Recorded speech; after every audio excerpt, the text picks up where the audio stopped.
La télémédecine commence à entrer dans les mœurs et pourrait être un recours pour pallier les déserts médicaux. D'ailleurs, des discussions ont été ouvertes hier avec l'assurance maladie pour négocier le remboursement éventuel de ces prestations.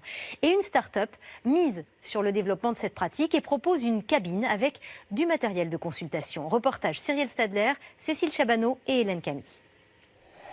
Depuis 2 jours, Arnaud, notre journaliste, traîne un mauvais mal de gorge. Pas le temps d'aller chez le médecin, il va s'adresser à lui par écran interposé. Bonjour monsieur, docteur Brice.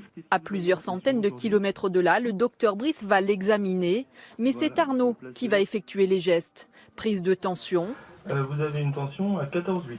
utilisation du stéthoscope Un peu plus haut contre votre pectoral ici.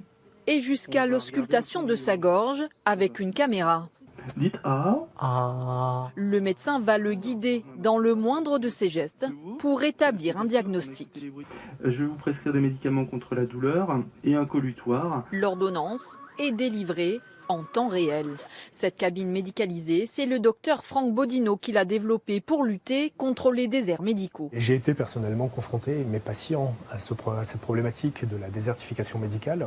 Et en tant que médecin, je cherchais un moyen professionnel, efficace et sécurisé pour pouvoir prendre en charge mes patients à distance, pour pouvoir faire voyager l'information plutôt que le patient ou le médecin. Coût de l'équipement, 150 000 € ou entre 3 et 5 000 € par mois à la location. Option choisie par cette entreprise. Depuis septembre, les salariés peuvent bénéficier de consultations gratuitement, comme le 13e mois ou des jours de congé. La télécabine est devenue un argument pour convaincre de nouveaux collaborateurs. C'est réellement un moyen d'être encore plus attractif pour attirer les meilleurs. C'est un enjeu. Aujourd'hui, c'est un véritable enjeu d'avoir les meilleurs talents au sein de son entreprise et puis de pouvoir les fidéliser. On pense que c'est un élément que remplit la télécabine. Plus de confort en entreprise pour les uns, alternative réelle à un accès aux soins limités pour les autres. Des mairies de communes rurales se sont déjà dites intéressées. Aujourd'hui, 5 millions de Français vivent dans des zones sous-médicalisées.